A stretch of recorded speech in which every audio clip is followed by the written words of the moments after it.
The following criticism and commentary is meant for educational and entertainment purposes only. Copyrighted movie clips are protected under the Fair Use Doctrine. The opinions expressed are those of the participants and do not reflect the views of Miner and Landis, the firm, or its employees. Hi, it's Mike, the podcast producer, for the Miner and Landis Immigration Update Podcast. And I'm joined, of course, by Miner and Landis partner, Lynn Walker, for another edition of Immigration at the Movies, Myth or Truth, the podcast series that examines immigration scenes in popular movies and TV and lets you know how accurately they portray immigration law and procedures. Today, we're going to eviscerate one of the most beloved sitcoms of all time, Seinfeld. Specifically, Season 4, Episode 14 that first aired in 1993. The episode's called The Visa, in which Babu Bhat, who you might remember from an earlier episode where Jerry convinced him to open an all-Pakistani restaurant in the neighborhood, which failed miserably. So, as usual, I'll play some clips from the show while Lynn corrects all the immigration law issues. I just want to start by saying I absolutely love Seinfeld. Me too. I watched every episode, and when I was a teacher, one of the elective classes I taught was sociology, and I used Seinfeld, many of the episodes, as a way of introducing students to the differences between norms, taboos, and your everyday mistakes, and what the societal consequences are for violating those. So it's a great learning tool, but it's also just a really fun and delightful show. Now, a few people have criticized us in the comments on YouTube of being too serious about things that don't deserve to be taken seriously. Let me read a couple.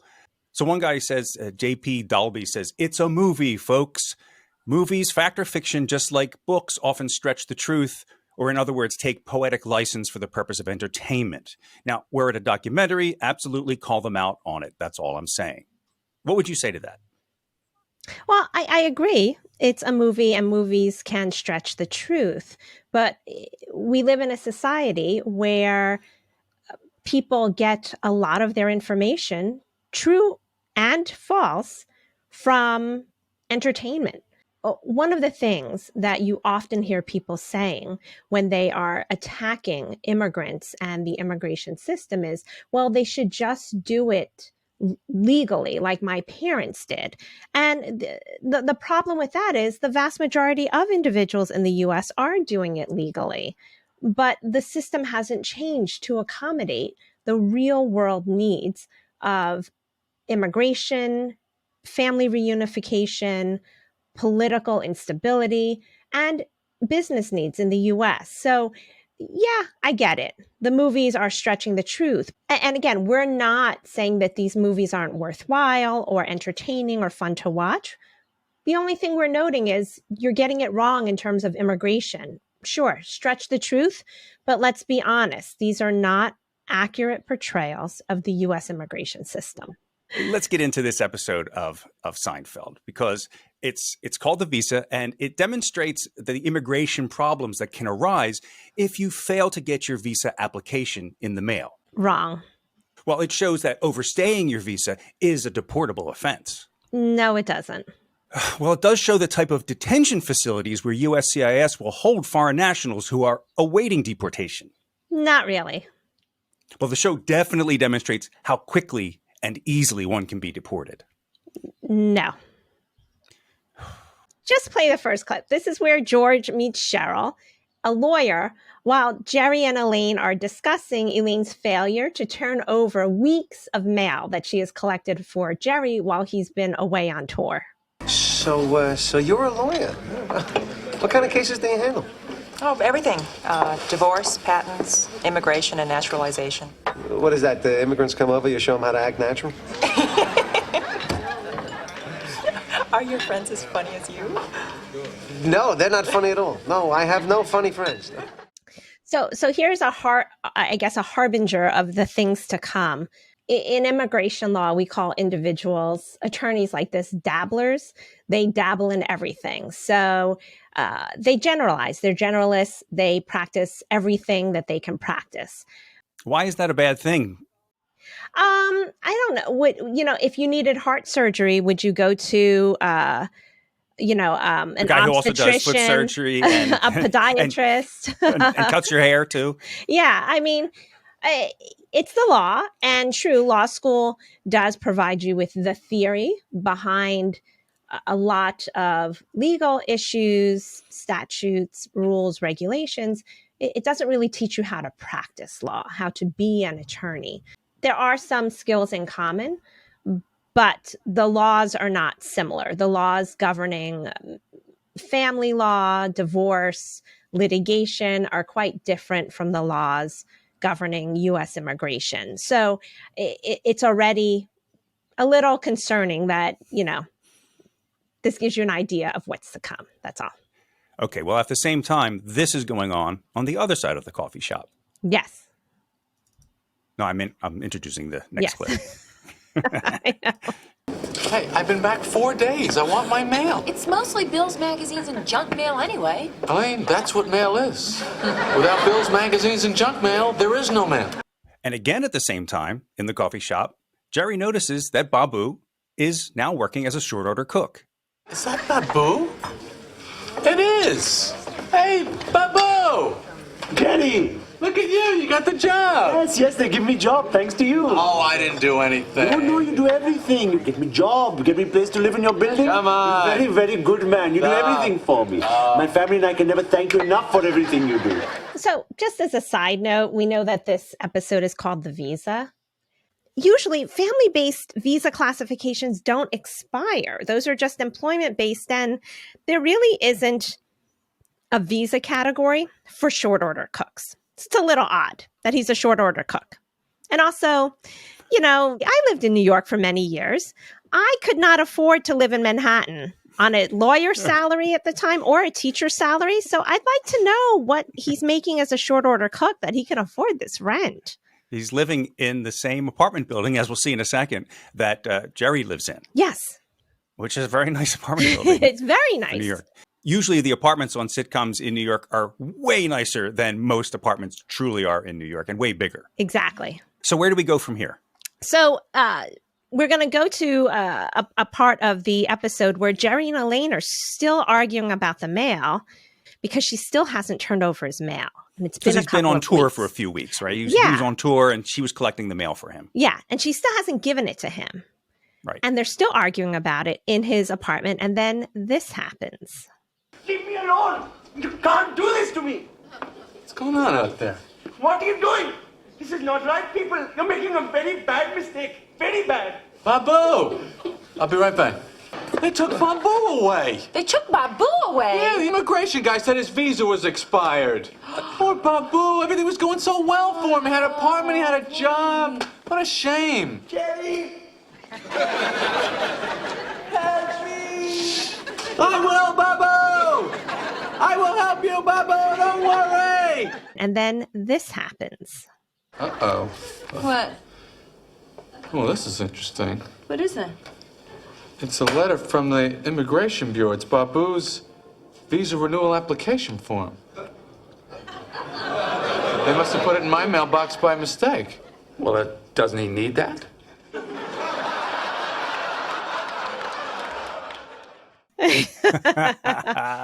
First of all, Love Cramer. USCIS does not mail reminders to foreign nationals or their attorneys that their status is about to expire. Expired. Expired. Expired. That's on you. Once you get approved and you enter the US, you, meaning the foreign national, your employer, if this is an employment-based case, and if you have an attorney, your attorney are responsible for tracking your status. USCIS sees millions of people a year. They just don't have the capacity to keep a database of people's statuses. I mean, they do, but they're certainly not going to remind you that your status is expiring. So that's the first issue. The second issue here is that a visa does not dictate how long you can stay in the US, right? That term is thrown around and is used interchangeably for a lot of different things. So there are 3 important documents, 4 for some cases. You have your passport that needs to be valid. That's given to you by your your home country's government, you have an approval notice, which is issued by immigration. And that approval notice is what allows you to go to a U.S. embassy abroad with your passport and apply for a visa. A visa is merely a sticker that is placed in your passport that when you travel to the U.S., you present that to Customs and Border Protection officers at the airport. And it tells the Customs and Border Protection what the proper visa classification is that you're entering on. So it just allows you to enter the U.S. It doesn't govern your stay. Ultimately, what does in fact determine how long you can stay in the U.S. is a form that you can apply for electronically called an I-94. Back when this series was recorded, they would give you actually a white piece of paper. It was like bond paper that would be stapled into your passport. And that was your I-94 card. So the visa doesn't control how long you can stay in the U.S. So that's not truly accurate. People use that to mean a combination of things. Ultimately, it's the I-94 that expires. And again, it's very, very odd in this case. We still don't know what visa classification he's in. But usually family-based immigration classifications don't expire. It's only employment-based. So again, I don't know what visa he would be on as a short order cook. I mean, even when he owned his Pakistani restaurant, it's almost impossible to get, for example, an H-1B as a restaurant owner because, USCIS takes the perspective that anyone can own and operate and manage a restaurant. And in fact, we all know people that we grew up with who owned, operated, and managed restaurants. You don't need a bachelor's degree for that, which is the underlying criteria for an H-1B petition. Even if it was his visa in his passport, that would not lead to immigration coming to pick him up. And I guess that's the third issue here, which is very funny. The fact that immigration is somehow so efficient and organized that the moment the visa expired, they were waiting at his apartment and they came and arrested him. Even back in 1993, people who overstayed their status, they were not considered priorities for removal and deportation. Generally, removal and deportation, even today, focuses on individuals who are considered a danger or a threat of danger to the citizens and nationals of the U.S. or themselves. So individuals who have committed serious felonies, such as domestic violence offenses, aggravated felonies, such as drug offenses, armed robbery, murder, those types of criminal offenses. Merely overstaying your status, generally in and of itself, is not sufficient to place you on the radar of immigration whereby you would be picked up and deported. I have a question. As Babu's being dragged away and he's calling out for Jerry, Jerry's yelling out the window, "Babu, I'll save you!" What can a civilian do to help in a situation like this? Could he actually do anything? Unless he also moonlights as an immigration attorney, there's very little he can do beyond trying to find a qualified attorney for Babu, paying the legal fees for Babu. But by himself, there's very little any civilian can do when someone is placed in removal proceedings.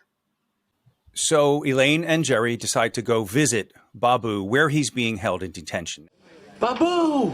Jerry! Jerry! Hello, Jerry! You remember Elaine?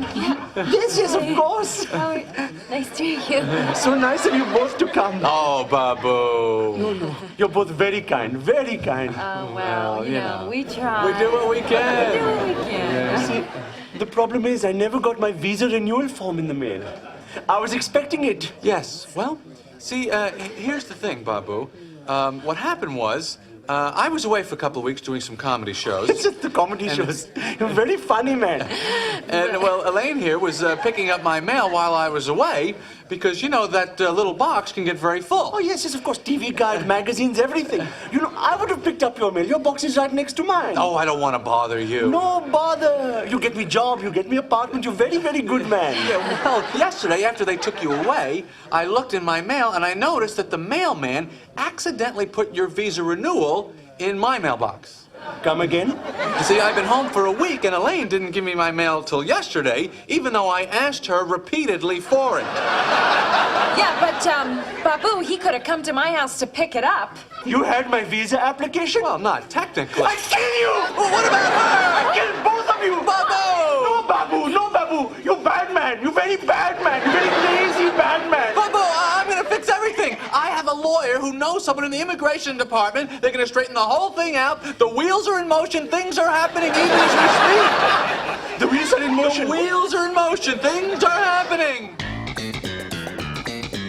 Now, is this a normal thing for, again, friends to do, is to visit people while they're in immigration detention? No, it's not like people who are held in prison. There usually isn't like visitation rights. Visitation is normally limited to immediate relatives and your legal counsel. So it's not as if people can just show up and visit. And also, let's be honest, if he's being held in detention, back then and even today, such individuals are held at Rikers Island. It's really difficult to get to Rikers Island and to visit someone. There's so many obstacles in the way. This is very unlikely. So all it takes is if you know a lawyer who knows someone in the immigration department. That'll fix everything, right? That's not how it works. That's not how any of this works. No. What's wrong? No. All right. So let's just start with the fact that he's in a holding pen with like a dozen other people, number one. Number two. It looks like a drunk tank, actually. It does. But they're all still wearing their clothes, including items that they can harm themselves with. That's right. All of that would have been confiscated when he was taken into custody. So no one would be allowed to have a scarf. The jewelry would be held by the officers, and he would be separated. They wouldn't be looking at him or visiting him in a pen and discussing legal issues out in the open. So that's the first thing. The second thing is, and we jumped over it, there was a clip where the dabbler immigration attorney Cheryl said, "Don't worry, I have a friend who works for the government." I actually have a friend in the immigration department who owes me a big favor. You're very lucky. No, on so many levels. If he is truly subject to deportation, having someone come in and fix it from the government side. What you're suggesting is illegal. It's not illegal. It's against the law. Well, yeah. It's a dereliction of duty. It's unethical. There are laws that potentially are being broken. It's showing favoritism. The list goes on. He would still have to have an attorney with him before a judge at a hearing where they were able to present some type of application for relief to protect him against being deported. Now, the attorney on the immigration side could join in on that application and say, we support it, or we don't have any reason to object to such application being approved, but it's not a favor. He has to be eligible for such relief. Just slip him a couple bucks, something like that. Yeah, that's called going to prison. No. So, Mike, let's introduce our final clip, which is the aftermath of Babu's immigration proceedings. He's deported to Pakistan. So let's see that clip. Babu, my goodness, Babu must be back. To you? Well, where's Babu? He is in Pakistan. Who are you? I am his brother. He knew a lawyer. It was all going to be fixed. I'm sure the lawyer did everything they could. Then where is Babu? What happened to Babu? Show me, Babu. Snapple? No. Too fruity. Too fruity. And then the last one where he's in Pakistan. Okay. I'm going to save up every rupee. For someday, I will get back to America. And when I do, I will exact vengeance on this man. I cannot forget him. He haunts me. He's a very bad man. I love Babu. I do too. Well, the good news is Babu might be able to return to the U.S. The bad news is when you are deported or removed from the U.S., you must stay out of the country from anywhere from 5 years to 20 years, depending on the reason for the deportation. There is no easy way or quick way to get back to the U.S. legally once you've been deported. And even if the 5, 10, or 20-year period passes, depending on the reason for the removal or deportation, on top of needing a new type of immigrant-based petition or non-immigrant-based petition, you may also need a waiver on top of that for the grounds upon which you were removed and now you are deemed inadmissible. So being deported from the U.S. is really a big deal. It creates a situation where that type of negative record follows you around the rest of your life. So there you have it. Seinfeld, the visa. Not technically accurate. Hilarious, of course. And I'll say it again, we love the show. We don't expect them to be technically accurate, but we're pointing these things out for the benefit for everyone. Yes, for everyone. Again, we love Seinfeld. It's a great show. Just not realistic. Not in this case, anyway. No. Well, thanks for listening to the Minor and Landis Immigration Update podcast.